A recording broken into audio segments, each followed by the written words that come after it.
A very good afternoon and welcome to NTV News. I'm Siksha Sharma. Let's take a look into the headlines first. Task Force discussed TOR to form Parliamentary Probe Committee on Cooperatives Embezzlement. Ruling and opposition parties differ views. Kathmandu-bound microbus collides head-on with a tipper at Kurin Taraf Chitwan, leaving 13 people injured. 2 people sustained serious injuries. ICC prosecutor seeks arrest warrants for Israeli Prime Minister Netanyahu and Hamas leaders over war crimes.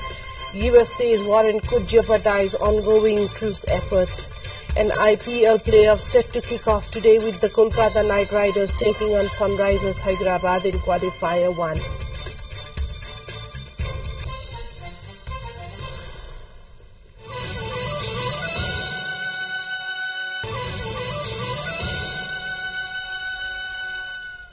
Welcome back to NTV News. Taking a look into news in detail now. The task force formed to finalize the terms of reference for forming a parliamentary probe to investigate the embezzlement of cooperative fund held its meeting in the morning. In the meeting held at the Ministry of Law, Justice and Parliamentary Affairs, members of the ruling and the opposition differed their views. The meeting held to sort out the terms of reference to proceed with the formation of a parliamentary probe committee as demanded by Nepali Congress to investigate the alleged involvement of the Home Minister on cooperatives embezzlement cases. NC lawmaker Gyanendra Bahadur Kharke also attended the meeting. The top political leaders representing in the parliament had agreed to form a parliamentary probe committee on embezzlement of cooperatives fund. Before that, a panel has been formed which will sort out the TOR for forming the probe committee. The task force led by Law Minister Padam Giri include NC's Jeevan Pariyar, CPN UML Chief Whip Mahesh Partola and RSP lawmaker Shishir Khanna. The meeting of the House of Representatives is scheduled for today. The meeting that was summoned for 11 a.m. has not yet started.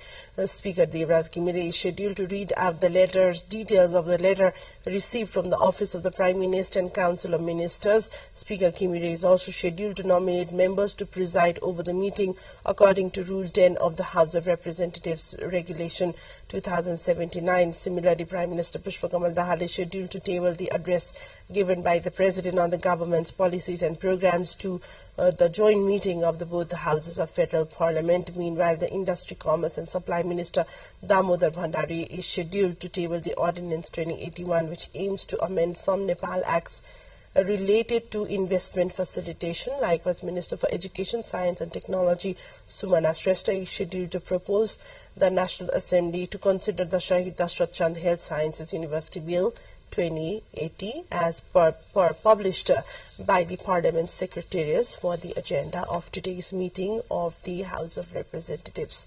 Meanwhile, the National Assembly meeting also will continue today as the lawmakers from the major opposition continue to stand from their respective seats as a gesture of protest. The National Assembly chair yesterday had postponed the meeting for 1:15 p.m. today. The major opposition obstructed the National Assembly session as well, demanding the formation of a parliamentary committee to probe the alleged misappropriation of the cooperative funds. An accident took place at Ichakamana 4 Kurin Taraf Chitwan district under the Prithvi Highway this morning. In a fatal accident, 13 people sustained injuries. According to the area police office in Mugling, accident occurred after the microbus bound to Kathmandu collided head-on with a tipper coming from the opposite direction. Out of 13 injured, 2 are in critical condition. 12 injured are undergoing medical treatment at the medical college in Bharatpur, while one of them has been referred to Kathmandu for further treatment. Overtake is reported to be a cause of the accident. Let's take a look into a short break. More news on the international front follows up next. Welcome back to NTV News. In the international front, Israeli Prime Minister Benjamin Netanyahu said on Monday he rejected with disgust an application by the prosecutor of the ICC for his arrest warrant over alleged war crimes in Gaza. ICC prosecutor Karim Khan applied for arrest warrants against Netanyahu and Defense Minister Yoav Gallant as well as 3 top Hamas leaders on suspicion of war crimes and crimes against humanity. The prosecutor said he was seeking warrants against Netanyahu and Gallant for crimes including willful killing, extermination and/or murder and starvation.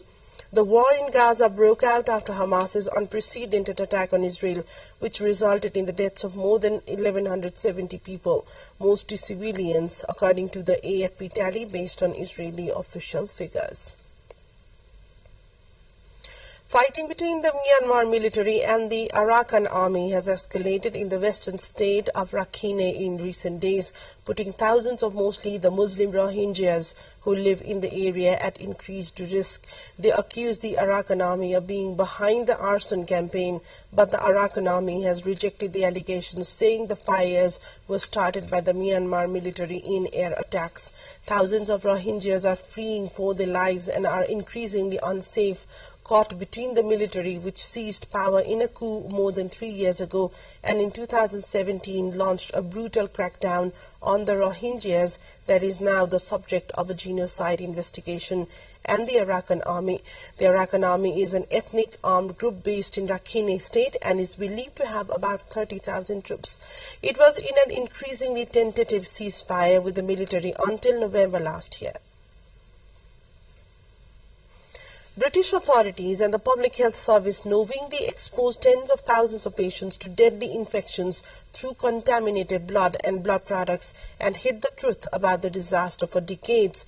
An inquiry into the scandal has found more than 30,000 people were infected with viruses such as HIV and hepatitis after being given contaminated blood in the United Kingdom. From the 1970s to the early 1990s, the infected blood inquiry concluded.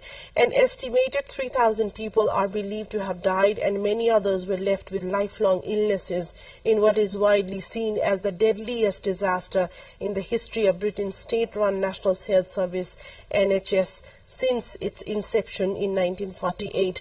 UK Prime Minister Rishi Sunak apologized to thousands of people infected with contaminated blood in a decades-long scandal that a damning report concluded was covered up and largely could have been avoided there. And let's take a look into yet another break. Stay with us for more updates.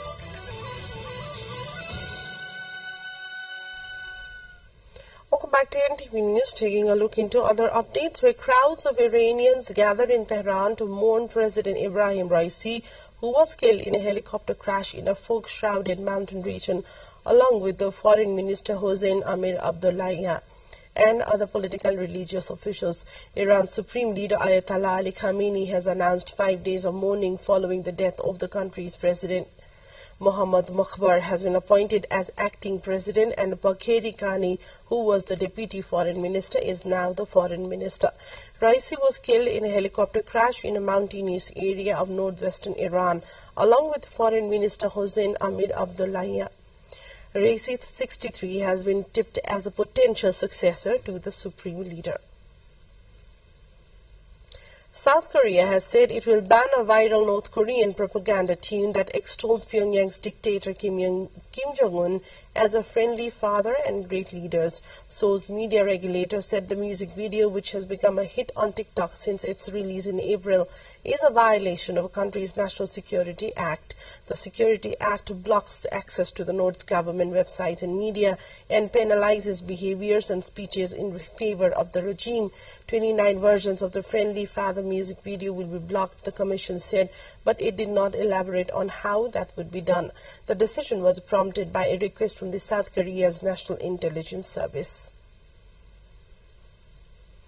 And let's take a look into other highlights of what's coming up next.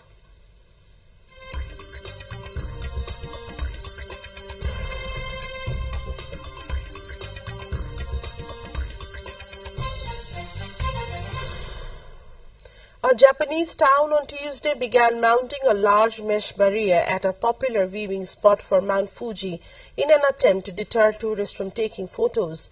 Workers began attaching black netting measuring 2.5 by 20 meters to metal poles along the pavement opposite the much photographed convenience store. The snowy 3,776-meter peak forms a stunning backdrop for those in search of their next favorite selfie or Instagrammable moment. The barrier is the result of a chorus of complaints from locals who say their lives have been disrupted by jaywalking and littering tourists. The picturesque town of Fuji Kawaguchiko has been feeling the impact of a surge in tourism arrivals to Japan crossed a record 3 million in March and April, driven up by a weak yen and a post-pandemic travel boom. Dozens of Buddhist monks from Indonesia, Malaysia, Thailand and Singapore travel over dozens of kilometers on foot to the Borobudur temple on Indonesia's Java island as part of the Tudong ritual ahead of Vesak Day. This is in line with the spirit of tolerance united in diversity. In addition to the arrival of bhikshus at the Borobudur temple is also set to host a lantern festival on the Vesak Day. The Vesak Day celebration, which falls on the 23rd of May, the East Jakarta-based cultural and recreation area, Taman Mini Indonesia, India, held a ceremony to welcome and commence a Buddhist ritual known as Bhikkhu Tudong on Tuesday, the 14th of May. Bhikkhu Tudong refers to a tradition in which a number of Buddhist monks known as the bhikkhus, the local there say, undertake a spiritual pilgrimage on foot following in the footsteps of the Buddhas. Time for sports update.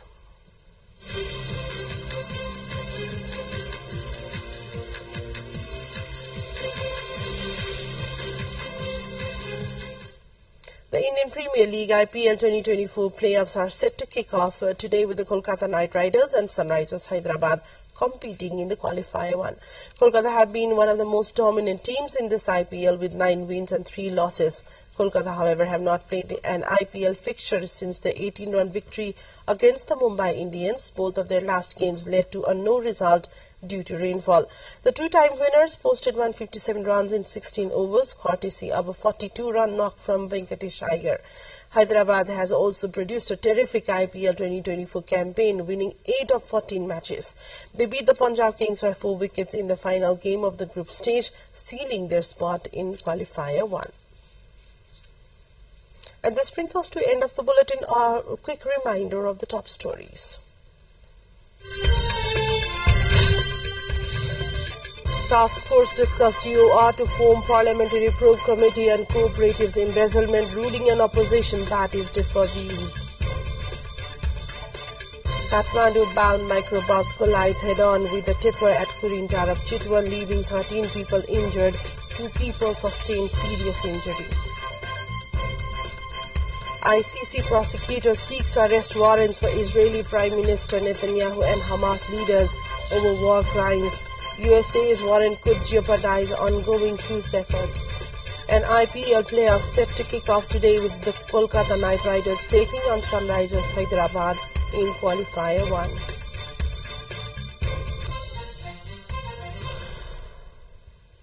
That's all for now. Thank you for watching. Have a great day ahead and namaste.